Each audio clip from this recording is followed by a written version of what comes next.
वंदे गुरुणाम चरणारविंदं संदर्शित स्वात्मसुखावबोधि जनस्य जांगुलिकाय वाणी संसारहालाहलमोहशम् अखंडमंडलाकारं व्याप्तं येन चराचरं तत्पदं दर्शितं येन तस्मै श्री गुरवे नमः।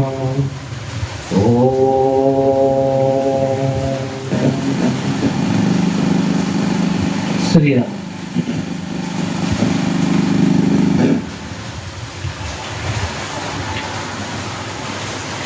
काल आपण दीर्घध्यान सत्रामध्ये जी समर्थांची ओळी बघितली होती, सद्गुरु वचन हृदयी धरी तोची मोक्षाचा अधिकारी,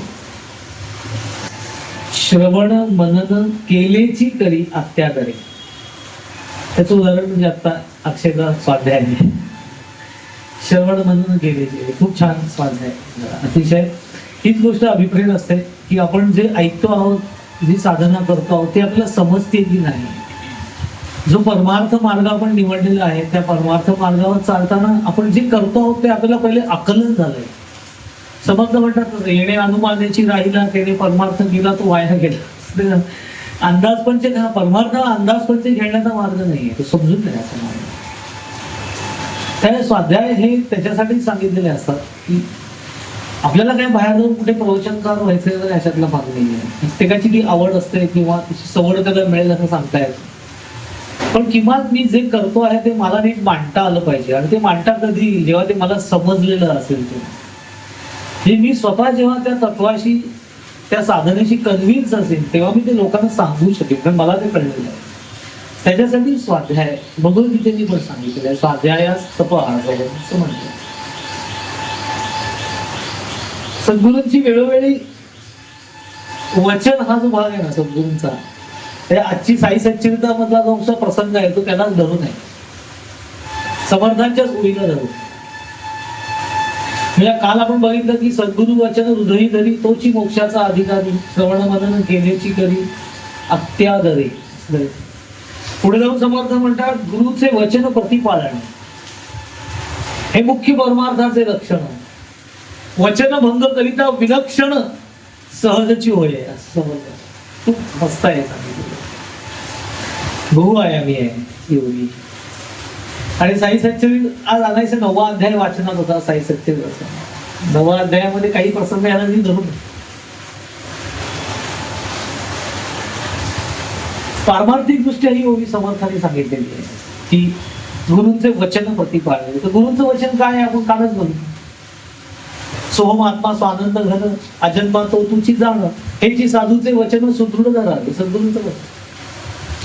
त्याचा प्रतिपाळ जो करतो विलक्षण सहजची होय असं त्यांनी म्हटलेलं आहे। जर विलक्षण सहजची होय आहे इथे म्हणण्याचं कारण की जर का सद्गुरूंनी दिलेली साधना मी नाही केली तर विलक्षण काहीतरी माझ्या आयुष्यामध्ये वाईट घडेल असं त्याचा अर्थ नाही।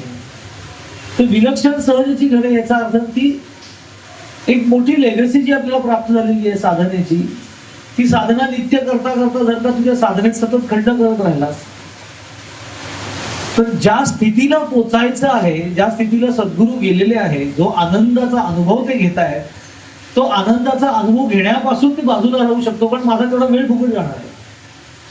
आणि आयुर्वेदाचा आहे, आपल्याला लिमिटेड ऑफर आहे नाही, त्यामुळे तेवढा तो फुकट जाईल असं अशा अर्थी ते विलक्षण नाही की एवढं चांगला मार्ग मिळून सुद्धा ते प्राप्त होणार नाही, कारण की का मी केलंच नाही।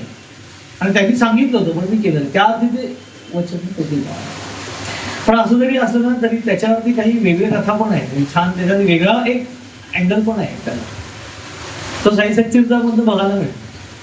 संतांची जीवन अभ्यासली ना, का संतांची जीवन अभ्यासाची असतात की ही गीता, ज्ञानेश्वरी, वेद, ही सगळी जी गोष्ट आहे ही सगळी अध्यात्माची थेअरी मांडलेली आहे या सगळ्या सत्पुरुषांनी, पण ते संत ही थेअरी प्रॅक्टिकली जगून दाखवतात। म्हणून त्यांची चरित्र अनुभवायची असतात, ती वाचायची असतात, की आपण जे अभ्यास आहोत ते प्रॅक्टिकल त्यांच्या जीवनात बघायला मिळतं आणि ते आपल्याला जीवनाला कुठे रिलेट करता येतं का, आपण तसं आचरण करू शकतो का, हा प्रयत्न आपल्याला करता येतो।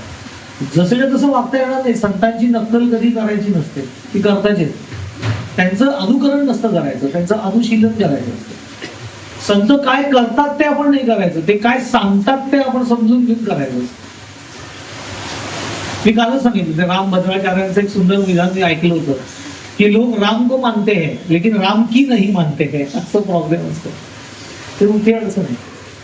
आपल्याला साईबाबांच्या बाबतीमध्ये 2 वचनं प्रसिद्ध आहेत, म्हणजे ती ह्या ओवीला थोडी रिलेटेड आहे, त्यामुळे त्या कथा बघितल्या की काय नक्की समर्थानं सांगायचं आहे आपल्याला लक्षात. एक विधान त्यांचं एक वचन आहे बाबांचं, ते अतिशय प्रसिद्ध आहे. शिर्डी वही जाते हैं जिन्हें बाबा बुलाते हैं, असं त्यांचं अप्रतिम बोलतात. ज्यांना बोलावणं असं तो कसाही पोचतो, ज्यांना बोलावणं नसतो कितीही प्रयत्न केला तरी तिथे पोचत नाही. सगळ्या सत्पुरुषांच्या बाबतीमध्ये हे लागू होतं. ते शेगाव, अक्कलकोट, शिर्डी. बाबांच्या बाबतीतलं हे वैशिष्ट्य वचन आहे की शिर्डी वही जाते हैं जिन्हें बाबा बुलाते हैं. आणि दुसरं एक त्यांच्याबद्दलचं वचन ते तर अजून फार छान आहे. गुरुर मत कर ऐ बंदे, कधी आने या ना जाने का. हे कुठेही येण्याचा आणि न जाण्याचा निर्णय तू घेऊन अहंकाराने ठरवू नकोस की मी इथे जाणार नाही किंवा इथे जाईन. गुरुर मत कर ऐ बंदे, कधी आने या ना जाने का, क्योंकि जब कभी कदम रखा नहीं जाता तब रखवाया जाता है. अप्रतिम विधान त्यांची. आता ह्याचा संबंध त्या ओवीशी कसा असेल तर साई सच्चिदामध्ये ते सांगितलेलं आहे. आज्ञा होई तो जाई, आज्ञा नाही तो राही, अवमानिता पडे अपायी, पुढील अध्यायी दिग्दर्शन. आज्ञेबाहेर जे वागले तयांचे वाटे तर हाल झाले, किती एकांश चोराने लुटले स्मरण राहिले जन्माचे. सुंदर प्रसंग आहेत तसे घडलेले काही. म्हणजे असं खूप वेळा व्हायचं शिर्डीमध्ये की बाबांना नमस्कार केल्यानंतर लोक शिर्डीमध्ये दर्शनाला यायचे आणि जेव्हा निघायचे तेव्हा काही वेळेला बाबा काही विशिष्ट उपदेश करायचे आणि त्याचा जर का अवमान केला किंवा अवलोकन न करता जर का अवाज्ञा गेली तर काय व्हायचं, किती एकांश चोराने लुटले स्मरण राहिले जन्मांचे तयांचे वाटेत हाल झाले. काही प्रसंग आहेत, त्या प्रसंगाने आपल्याला समजून घेतलं. सुंदर सुंदर प्रसंग आहेत घडलेले. तात्यासाहेब नुलकर नावाचे मोठे व्यक्ती, तात्यासाहेब नुलकर आणि भाऊसाहेब दीक्षित हे दोघही जण आपल्या संपूर्ण कुटुंबासहित शिर्डीला जायला निघाले. दर्शनाला गेले. दर्शन घेतलं बाबांचं आणि निघाले. तर निघताना बाबा पटकन त्यांना असं म्हणाले, उद्या सकाळी जा.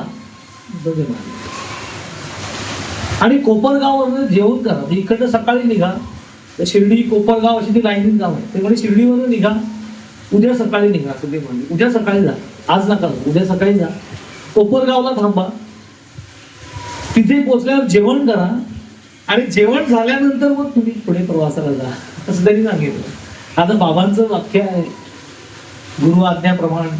त्यावेळी नुलकर दीक्षित तसे सगळे जवळचे त्यांच्या साधक मंडळींपैकी. तर त्यांच्या लक्षात आलं की बाबांनी जर सांगितलं उद्या निघा तर उद्या निघालं पाहिजे. त्याप्रमाणे ते उद्या निघाले. दुसऱ्या दिवशी निघाले शिर्डीतून.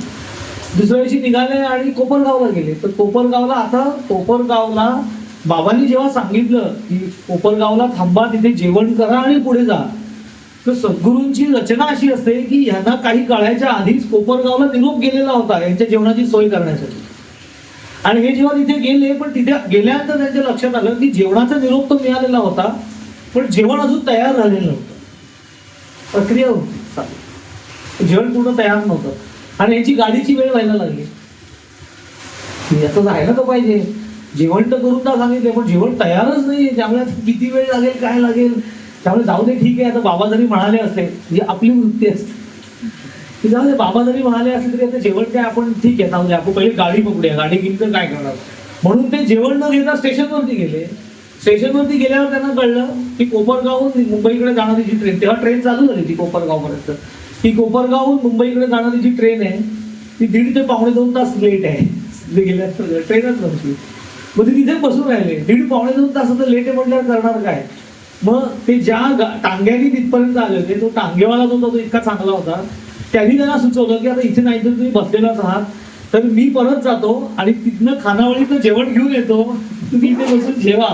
म्हणून तो परत गेला. त्यांनी सगळं तयार केलेलं जेवण तर बिचारा टांग्यात घालून तिथे घेऊन आला. ही सगळी नुलकर दीक्षित मंडळी, त्यांची सगळी कुटुंब गेला. स्टेशनवरती बसून त्यांनी तो प्रसाद म्हणून ग्रहण केला.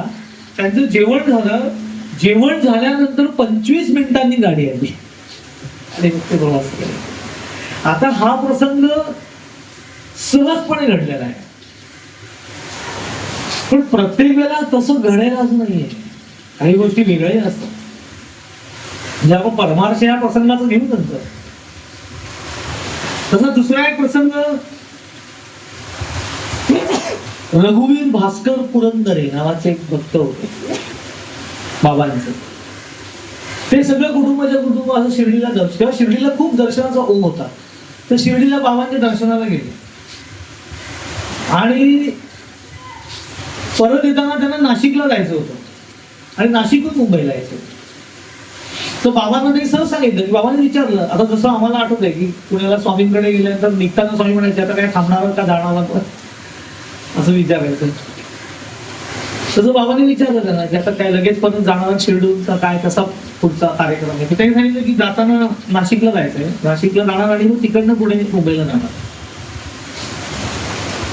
तर बाबा पटकन म्हणाले की 2 दिवस थांबून नाशिकला 2 दिवस थांबा आणि मग जा. असं नाशिकला जा, पण नाशिकला 2 दिवस थांबा आणि मग मुंबईला जा. तर असं म्हटल्यानंतर आशीर्वाद घेतला आणि निघाले नाशिकला जायला. नाशिकला पोहोचले आणि त्या पुरंदरांच्या धाकटा भाऊ त्यांच्या बरोबर होता, त्याला अचानक फणफणून ताप भरला आणि इतका ताप भरला की इतकी घाबरली की आता काही करायचं, बरोबर डॉक्टर नाही काही नाही. मग त्यांनी असं ठरवलं की ताबडतोब मुंबईला जाऊ, म्हणजे इलाज करता येईल. पण जे पुरंदरे होते त्यांनी सांगितलं की नाही, बाबांनी स्पष्ट सांगितलेलं आहे की 2 दिवस नाशिकमध्ये थांबा आणि मग मुंबईला जा.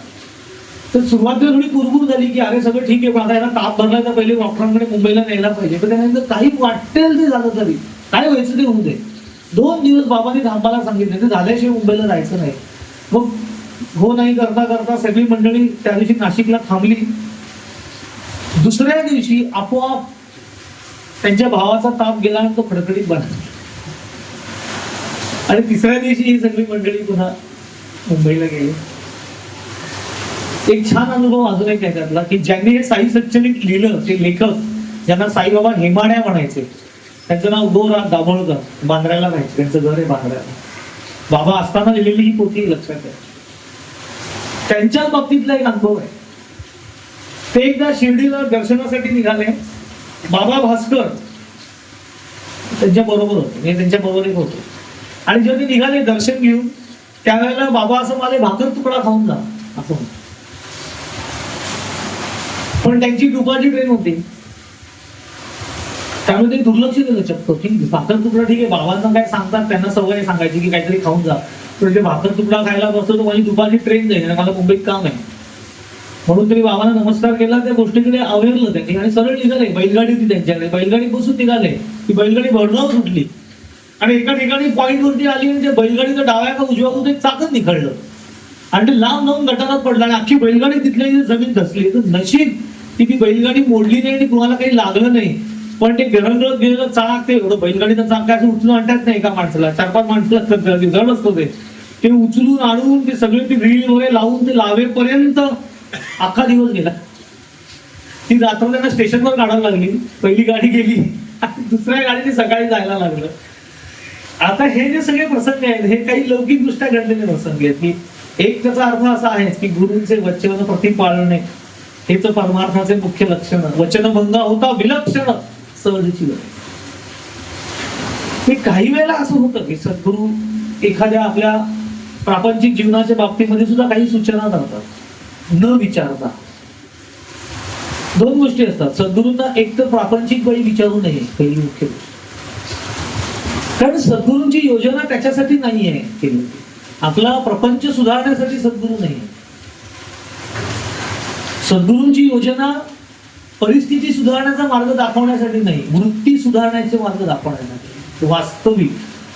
पण काही वेळेला शिष्यांची अडचण लक्षात घेऊन एक भाव असतो शिष्यांचा की सद्गुरूंजवळ आपण हे व्यक्त करावं असं त्याला वाटतं आणि त्यावेळेला ते केल्यानंतर त्यांना ईश्वराकडनं जे स्फुरण होईल त्या शक्तीकडनं त्याप्रमाणे सद्गुरू मार्गदर्शनही करतात. मग आपलं कर्तव्य असं असतं की जर का मी सद्गुरूंना विचारलंय तर विचारल्यानंतर सद्गुरू जे सांगतात त्याच्यावरती इम्प्लिमेंट केलं. त्यांना विचारायचं आणि मग काय सद्गुरूंची परीक्षा नाही येते, त्यांना विचारू तू काय सांगताय, तू काय सांगतोय. मग आपल्या मनासारखं सांगितलं तर ठीक, मनाविरुद्ध सांगितलं मग नाही, मग सद्गुरू वचन प्रतिपाळन, एकदा विचारल्यानंतर मग ते सांगतील ते केलं पाहिजे. आणि दुसरं काही वेळेला विशेष सद्गुरूंची प्रज्ञा असते, त्यानुसार एखादा शिष्य त्यांच्या समोर आल्यानंतर पारमार्थिक असू दे किंवा प्रापंचिक असू दे, काही वेळेला सद्गुरूंना काही विशेष स्फुरण झालं, काही संकेत आला तर ती पटकन एखादी गोष्ट सांगून जातात जी आपण विचारलेली पण नसते. अशा वेळेला तर फारच सावध राहायला पाहिजे. म्हणजे आपण एखादी गोष्ट विचारून सद्गुरूंनी सांगणं आणि त्याच्यावरती इम्प्लिमेंट करणं हा भाग वेगळा आहे. आणि आपण काहीही न विचारता उत्स्फूर्तपणे सद्गुरू जेव्हा काही गोष्टी सांगतात त्याच्यावर जास्त लक्ष ठेवलं पाहिजे, कारण ती त्यांची अंतःप्रेरणा असते. आणि त्याच्या मागे सद्गुरूंचं उद्देश काय असतो, ते शिष्याचं कल्याण व्हावं, शिष्याच्या मनावरती असा परिणाम व्हावा की आपले सद्गुरू काय ग्रेट आहे, त्याच्यासाठी ते सांगत नसते, त्याची त्यांना अपेक्षा पण नसते, त्याचं कल्याण व्हावं ही त्याच्या मागची भूमिका. एक प्रसंग सांगतो तुम्हाला. साधारण 2008-9 सालातली गोष्ट असेल. स्वामींबरोबर एक दिवसाची ट्रिप ठरली होती. पुण्याहून चाफळला गेलो होतो. चाफळून येताना वाटेत शिरगाव म्हणून तिथे शिरणार आणि मग पुण्यात येणार आणि ती ट्रिप संपली. आणि आम्ही कल्याणहून काही जण गेलो होतो, 6-7 जण होतो. तर आम्ही सकाळी लवकर इंद्रायणी एक्सप्रेसने गेलो, कारण की साधारण 10 वाजता बस निघाली होती. तर आम्ही आदल्या दिवशी गेलो होतो, एवढं लक्षात नाही माझ्या, पण सकाळी लवकर पुण्यावरून आम्ही निघालो. पण त्याच दिवशी रात्री मात्र आमची 11:40ची ट्रेन होती, चेन्नई एक्सप्रेस, पुण्याहून 11:40.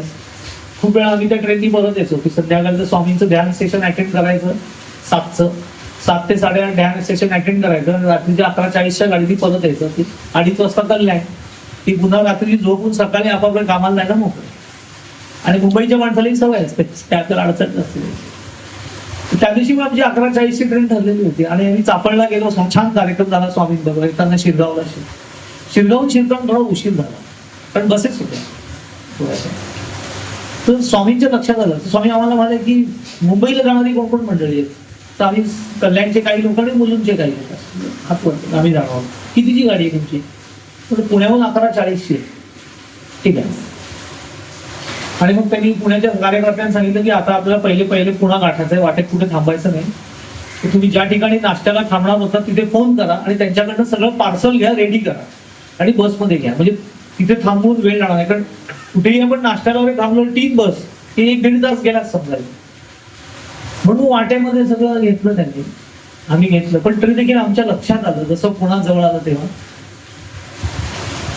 की आपली गाडी काय आता मिळणार नाही, कारण की ऑलमोस्ट पुण्यामध्ये शिरेपर्यंतच रात्रीचे 11 वाजले होते. पुण्यात शिरायला आता तिथून बस स्वारगेटला जाणार. बस काही पुणा स्टेशनवर येऊ शकत नव्हती, कारण तिची जागाच नाही यायला. म्हणजे आम्ही स्वारगेटला उतरणार, तिकडनं रिक्षा करायची. आता कुठल्याही रिक्षाला तुम्ही पहिले विचारलं स्टेशनला येतो का, की त्याला बहुतेक ते लायसन काढताना शिकवलेलं असतं की नाही म्हणायचं. ते नाहीच म्हणतात सगळ्या गोष्टीला. तसं ते नाही म्हणणार याची पहिले मानसिक तयारी. आणि एवढं करून ती 11:40ची ट्रेन मिळणं आहे टेक्निकली इम्पॉसिबल आम्हाला वाटलं की शक्य नाही. त्यामुळे आमची ती चलबिचल काही लोकांची झाली. तर आमची एकमेकांनी चर्चा झाली की अरे समजा गेली अगदी 11:40ची गाडी, तर लागोपाठ त्याच्या पाठोपाठ 1 तासाने 12:40ला कोणार्क एक्सप्रेस आहे ती मिळेल. रिझर्वेशन ह्या गाडीचं आहे त्याचं नसलं तरी आता रात्री आपण टीसीला सांगून जाऊ कल्याणला उतरायचं 2:30 पर्यंत असं आमचं बोलणं झालं. आणि रोज करता करता 11:40ची आमची ट्रेन आणि आम्ही 11:20ला स्वारगेटला उतरली. तिथे खाली बस होतं. स्वामी म्हणे ठीक आहे तुमची ट्रेन कितीची आहे? तर म्हटलं स्वामी असं आम्ही म्हणणार 11:40ची आहे. तर कोणतरी कसं असतं गुरुच्या समोर बोलताना थोडं सांभाळून बोलायचं असं आपल्याला सगळ्या गोष्टी शिकायच्या. काय काय लोक इतके आगळ बगळ असतात बोलत, आपण कुणाशी बोलतोय काय काय समजत नाही. ते पटकन स्वामींना बोलले नाही स्वामी पण ती गेली गाडी आमची आता असं. तर स्वामी इतके शांतपणे विचार म्हणाले मी गाडी कितीची आहे विचार, गेली नाही गेली हा विषय नाही, गाडी कितीची आहे असेल. मी सांगितलं गाडी 11:40ची आहे. ठीक आहे जातो असं एवढंच म्हणाले. आता काही लोकांना असं वाटलं की ठीक आहे स्वामी म्हणाले जा तुम्ही म्हणजे जाऊयात आपण जी मिळेल ती ट्रेन. मला खोटं वाटेल की हा अनुभव घेतला आम्ही की मी म्हटल्याप्रमाणे पहिले रिक्षा मिळाला म्हणजे स्वारगेट पुणा स्टेशन असं नंतर मिळाल्या सगळ्यांना. रिक्षाकडे खूप जण होतो त्यावेळी, प्रत्येक रिक्षा 3-3 करत त्या 5-6 रिक्षा करत आम्ही गेलो आणि पुणा स्टेशनला पोहोचलो. 11:50 झालेले होते, ऑलमोस्ट 12 वाजले होते. तर म्हणजे टेक्निकली गाडी गेलेली आहे असं सगळ्यांचा समज होता. त्यामुळे आम्ही त्याच्यात रिलॅक्स होऊन आतमध्ये गेलो आणि इंडिकेटर लागलेले होते. तर 11:40च्या गाडीचा इंडिकेटर तसाच होता. तर काही वेळेला तो राहतो, पुढची गाडी पण तसाच असतो. आम्ही आत गेलो, 3 नंबर प्लॅटफॉर्मला गेलो आणि उभे होतो आणि म्हटलं आता बहुतेक कोणार्क एक्सप्रेस येईल तर त्यांनी जाऊ आता असं म्हणत आम्ही पाण्याची बाटली घ्यायला काउंटरला गेलो आणि त्या काउंटरला विचारलं, म्हटलं आता कुठली गाडी येणार आहे मुंबई साईडला जायला. तर तुम्हाला चेन्नई एक्सप्रेस यायची ना. तर मी म्हटलं आपण चेन्नई 11:40 आहे ना, 1.5 तास लेट आहे आज म्हणे.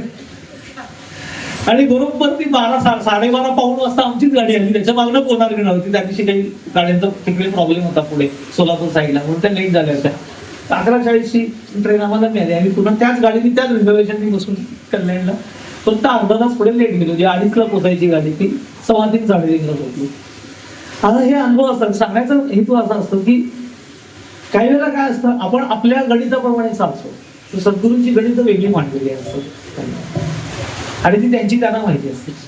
त्या गणिताची उत्तरं शोधायला आपण जायचं नसतं. ते इथे जे समर्थ सांगतात ना की सद्गुरू वचन प्रति पाळणे, आपल्या हातामध्ये काय आहे, मला जे सद्गुरूंनी सांगितलंय ते करणं. मग साधनेपासून ते प्रपंचापर्यंत जे जे मार्गदर्शन सद्गुरूंनी केलं असेल हे कर तर कर. मी तुम्हाला अनुभवाने सांगतो की जर सद्गुरूंनी सांगितलं हे कर तर तेच करायचं. मी तुम्हाला तेच करायचं, काही दुसरं करायचं. आणि त्यांनी सांगितलं हे नाही करायचं तर मला काहीही वाटलं तरी नाहीच करायचं. सद्गुरु वचन प्रतिपाळणे हेच परमार्थाचे मुख्य लक्षण. सद्गुरु वचन भंग होता विलक्षण सहजीचे. मग काय त्यांची, आपण सद्गुरूंचं वचन क्रॉस करणं याचा अर्थ ईश्वरातून वचन क्रॉस केलं जातं. ईश्वर स्वरूप असतं. पण सद्गुरू असं उगाच काहीतरी मार्गदर्शन करत नाही. एखाद्याला त्यांना काही विशेष वाटलं तर पटकन मार्गदर्शन. एखादी गोष्ट करू नको सांगतात, एखादी गोष्ट कर असं सांगतात. कित्येक वेळेला एखाद्या शिष्याची आंतरिक भूमिका समजून ती गोष्ट त्याला कितपत योग्य आहे किंवा कितपत योग्य नाही याचाही अंदाज त्यांना येतो. पण त्याला माहिती असतं की याची त्याला आवश्यकता पण आहे व्यावहारिक दृष्ट्या. मग अशा वेळेला शुभ संकल्पाने आशीर्वाद देऊन पण त्या गोष्टी त्याला करावं तर काही हरकत. पण मी तुम्हाला सांगतो की फारसं प्रापंचिक गोष्टी सद्गुरूंकडे देऊ नये. असं म्हणजे आम्ही तरी असं करायचं की असं प्रापंचिक गोष्टी सांगतो तर सद्गुरू त्या भूमिकेत नसतात.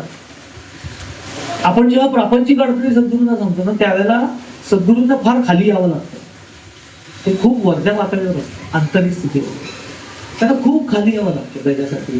त्यांना फार कष्ट पडतात त्या गोष्टीला. पण अगदीच काही बोलायचंच नाही अशातला भाग नाही. ज्याला अगदी आर्थता निर्माण होते काही वेळेला. पण सद्गुरू शिष्य, जसं आता अक्षयने सांगितलं, ही गुरु शिष्यांची गोष्टी सदपिंडांची गाठी, ती गुरु शिष्यांमधली गोष्ट असते. काही वेळेला असं होतं की एखादी गोष्ट असते की इतर कुठेही ती बोलता येत नाही, व्यक्त करता येत नाही, कुणाला सांगावं समजत नाही. अशाला एकमेव जवळची व्यक्ती असते सद्गुरू, त्यांच्याशी बोलावं. अशाला जरूर मोकळे प्राणी बोलावं. फक्त बोलताना एक भान ठेवावं की मी त्यांना व्यक्त होणार आहे. त्याच्यावरती काय अडचण होते, मी माझ्या अगदा स्वामींना विचारलं होतं एकदा या विषयावरती. तेव्हा स्वामी म्हणाले होते की सद्गुरूंची कुठल्याही गोष्टी बोलायला काही अडचण नाहीये, जरूर बोलाय. सद्गुरूंची नाही बोलणार तर कोणाशी बोलणार. कारण ते सगळ्यात जवळचं आणि सिक्युअर जागा असते. कारण सद्गुरूंचं एक वैशिष्ट्य असतं, इकडे तिकडे कधी गरज नाही, सिक्युअर जागा असते, तेव्हा तिथे जरूर बोलावं. पण स्वामी म्हणायचे की बोलावं जरूर, पण त्याच्यावर सद्गुरूंनी काय सांगायचं हे तू ठरवायचं नाही. आपली गडबड तिथे होते खूप वेळा. म्हणून समर्थाने सांगायची वेळ सद्गुरू वचन प्रतिपाळणे, विशेषत्वाने त्याचं पालन करतो.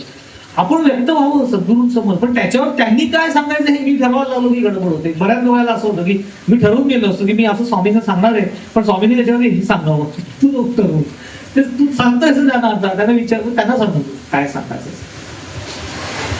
या पद्धतीने परमार्थामध्ये सुद्धा साधना करत असताना इथे समर्थाने जे सांगितलेलं आहे ते काय फक्त प्रापंचिक अशा गोष्टींची नाही. मी बाबांची उदाहरणं दिली याचं कारण हे विषय समजून घेण्यासाठी की अशा काही गोष्टी असतात, काही वेळेला अशाही गोष्टी घडतात की आम्ही सहजरित्या सद्गुरू बोलून आलं, पण त्याचं प्रचिती लगेच तिथल्या तात्काळ प्रचिती असते.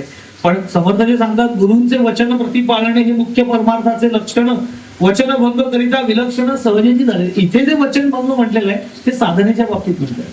साधनेच्या बाबतीत वचन भंग केलं तर विलक्षण सहजेची घडे. ते इथे विलक्षण म्हणजे काय, आता नुकसान होणार, मी हा ध्यान नाही केलं तर काहीतरी सद्गुरू कोपतील वगैरे. सद्गुरू कोप देतच नाही, ते साधना नाही केली तर आपला एक दिवस कमी होतो साधनेला. लक्षात ठेवा, एक दिवस कमी. ही मागे आमची गोष्ट सांगितली केंद्रामध्ये, मोठ्या स्वामींकडे गेलो, रात्र थोडी आणि सोंग फार कसे मारले, की दिवस कमी होतात आपले. जे आपण लिमिटेड पिरियड ऑफर मध्ये आपण आलेलो होतो, त्यामुळे मग त्या लिमिटेड पिरियड ऑफर मध्ये असताना आपण जर का असे दिवस फुकट घालवले साधना न करता, तर ते सगळा दिवस फुकट पुन्हा रिटर्न येत नाही. दिवस फिरून कधी परत येत नाही, तो गेला तो गेला दिवस. त्या अर्थी वचनभंग करिता वेळ विलक्षण असं सांगितलेलं आहे की पटकन. आणि साधना करत असताना अंतःकरणाची खंबीरता, या सगळ्या गोष्टी आपल्याला अनुभवाला मिळतात. आपण त्या सगळ्या गमावून बसू जर का साधना केली नाही तर. मग आपण काय नक्की केलेलं आहे, नक्की अनुग्रह घेतलाय म्हणजे काय केलंय, आपण साधना करतोय म्हणजे काय करतोय, सद्गुरू पाठीचे आहेत म्हणजे नक्की कसं आहे, हे सगळं कळणार कसं. हे सगळं तेव्हा कळेल जेव्हा आपण नित्य साधना करू तेव्हा. त्यामुळे समर्थ जे म्हणतात गुरूंचे वचन प्रति पाळणे हे मुख्य परमार्थाचे लक्षण. वचनभंग करिता विलक्षण सहज.